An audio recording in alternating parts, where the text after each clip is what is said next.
Hello friends, अगर आप भी इंग्लिश अच्छे से बोलना चाहते हो और अपनी इंग्लिश को इम्प्रूव करना चाहते हो तो इस वीडियो को एंड तक ज़रूर देखना, आपको बहुत कुछ सीखने को मिलेगा। सो फ्रेंड्स, बिना किसी देरी के शुरू करते हैं आज की वीडियो और देखते हैं आज का अपना पहला सेंटेंस। सो फ्रेंड्स, यहाँ पर ये बोल रही है कि मैं ना तो फिल्में देखती हूँ और ना ही गाने सुनती हूँ। सो फ्रेंड्स, यहाँ पर ये लड़का इससे कह रहा है कि चलो मेरे साथ फिल्म देखने चलो, तो इससे कह रही है कि मैं ना तो फिल्में देखती हूँ और ना ही गाने सुनती हूँ। इसे इंग्लिश में बोलेंगे I neither watch movies nor listen to songs. तो हमने नीदर का यूज़ किया है, I neither watch movies nor listen to songs, यानी ना तो मैं फिल्में देखती हूँ और ना ही गाने सुनती हूँ। I neither watch movies nor listen to songs, इसीलिए मैं मूवी देखने की बजाय किताब पढ़ना पसंद करूंगी। आगे कह रही है कि सो आई वुड रादर, तो हमने रादर आई वुड रादर का यूज किया है, so I would rather read a book than watch a movie. So I would rather read a book than watch a movie, इसीलिए मैं मूवी देखने की बजाय किताब पढ़ना पसंद करूंगी। So I would rather read a book than watch a movie. तुमसे सच कहूं, आगे बोल रही है कि तुमसे सच कहूं तो to be honest with you, to be honest with you, यानी तुमसे सच कहूँ तो to be honest with you, तुम्हारे साथ मूवी देखने के लिए ना तो मेरे पास पैसा है और ना ही समय। तो यहाँ पर भी हम नीदर का यूज़ करेंगे, I have neither time nor the money to watch a movie with you. I have neither time nor the money to watch a movie with you, कह रही है कि तुम्हारे साथ मूवी देखने के लिए ना तो मेरे पास पैसा है और ना ही समय। I have neither time nor the money to watch a movie with you.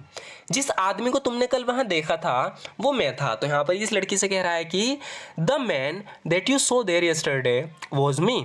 The man यानी जिस आदमी को, the man that you saw there yesterday, तुमने कल वहां देखा था, was me. The man that you saw there yesterday was me, जिस आदमी को तुमने कल वहां देखा था वो मैं था। मैंने चोर का भेष बदल रखा था। आगे बोल रहा है कि I disguised myself as a thief. I disguised myself as a thief, यानी मैंने चोर का भेष बदल रखा है। तो भेष बदलने के लिए हम डिस्गाइज का यूज करते हैं, इसीलिए बोल रहा है कि I disguised myself as a thief, मैंने चोर का भेष बदल रखा था इसीलिए तुम मुझे पहचान नहीं पाई। That's why you couldn't recognise me, that's why you couldn't recognise me, इसीलिए तुम मुझे पहचान नहीं पाई। That's why you couldn't recognise me.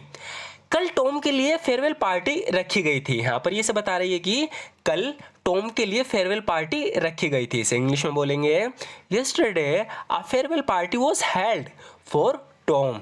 Yesterday a farewell party was held for Tom, यानी कल टॉम के लिए एक फेयरवेल पार्टी रखी गई थी। Yesterday a farewell party was held for Tom. Party मज़ेदार थी, तुम्हें भी आना चाहिए था। आगे बोल रही है कि the party was fun, you should have come too. The party was fun you should have come too, यानी पार्टी मज़ेदार थी, तुम्हें भी आना चाहिए था। The party was fun you should have come too. चूंकि तुम उसकी बेस्ट फ्रेंड हो। सो फ्रेंड्स, इसने बोला है चूंकि, तो इसके लिए हम यूज़ करें हैं सिंस का। Since you are his best friend, since you are his best friend, चूंकि तुम उसकी बेस्ट फ्रेंड हो, since you are his best friend, मुझे लगा था तुम ज़रूर आओगी। इस इंग्लिश में बोलेंगे I thought you would come for sure. I thought you would come for sure. So friends, यहाँ पर हमने वुड का इसीलिए यूज़ किया है क्योंकि हमने बोला है आई थॉट। तो जब भी हम पास्ट में बोलते हैं तो हम विल की जगह वुड का यूज़ करते हैं। जैसे यहाँ पे कह रही कि आई थॉट, यानी मुझे लगा था तुम ज़रूर आओगी। You would come for sure, लेकिन तुम नहीं आई। But you didn't come, but you didn't come, लेकिन तुम नहीं आई। बट यू डिडंट कम।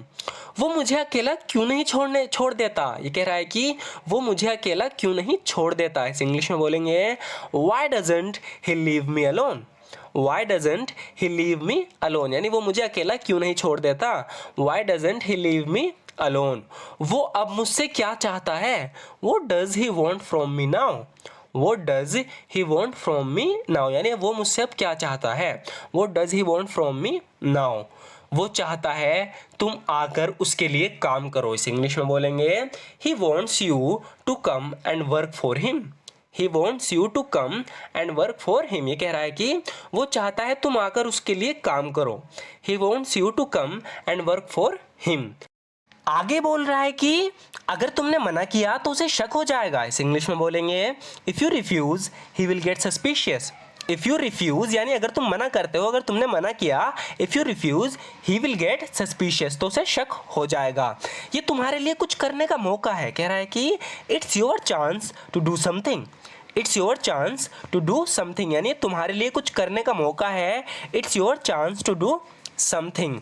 अगर मुझे नौकरी मिल गई तो हमारी सारी प्रॉब्लम्स सॉल्व हो जाएंगी। तो पैसे के चलते इनको दोनों को बहुत प्रॉब्लम हो रही है, तो इसकी दोस्त इससे कह रही है कि अगर मुझे नौकरी मिल गई तो हमारी सारी प्रॉब्लम्स सॉल्व हो जाएंगी। इसे इंग्लिश में बोलेंगे if I get this job. If I get this job यानी अगर मुझे नौकरी मिलती है या अगर मुझे नौकरी मिल गई, if I get this job all our problems will be solve. All our problems will be solve यानी हमारी सारी प्रॉब्लम हल हो जाएंगी, सॉल्व हो जाएंगी। If I get this job, अगर मुझे नौकरी मिल गई, मैं सारा कर्ज चुका दूंगी। इन पर कर्ज है इसलिए बोल रही कि I will pay off all the debts. I will pay off all the debts यानी मैं सारा कर्ज चुका दूंगी। I will pay off all the debts. तुम कल इस समय क्या कर रहे थे? यहाँ पर ये किसी से पूछ रही है कि तुम कल इस समय क्या कर रहे थे। इसे इंग्लिश में बोलेंगे what were you doing at this time yesterday. What were you doing at this time yesterday? यानी कल तुम इस समय क्या कर रहे थे? What were you doing at this time yesterday? मैं कल इस समय टीवी देख रहा था। ये बोल रहा है कि I was watching TV at this time yesterday.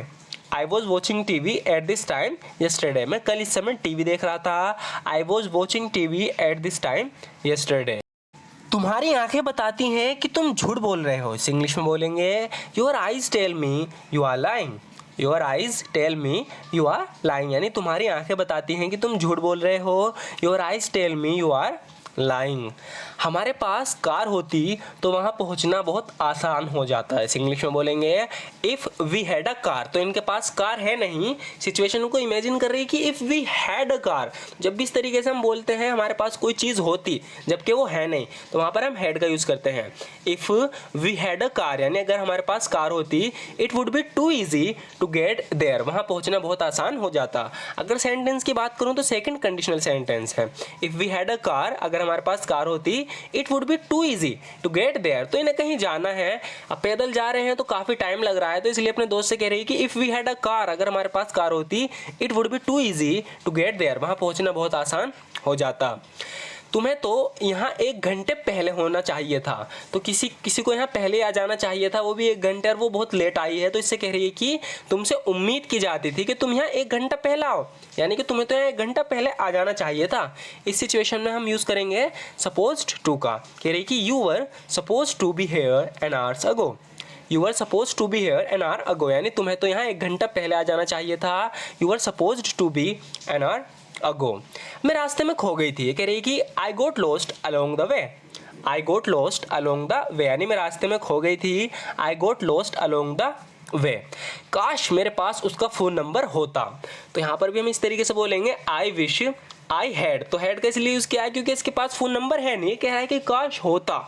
तो इस सिचुएशन में हम हैड का यूज़ करेंगे I wish I had his phone number. जब हमारे पास कोई चीज़ होती नहीं, हम इमेजिन करते हैं कि काश होती वो चीज़, या अगर मेरे पास वो चीज़ होती, तो हम हैड का यूज़ करते हैं वहाँ पर I wish I had his phone number. काश मेरे पास उसका फ़ोन नंबर होता। तो इस बात से साफ होता है कि इसके पास फ़ोन नंबर है नहीं। I wish I had his phone number, काश मेरे पास उसका फ़ोन नंबर होता।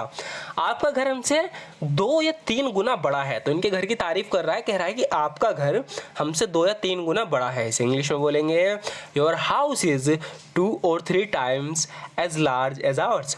Your house is 2 or 3 times as large as ours यानी आपका घर हमसे 2 या 3 गुना बड़ा है।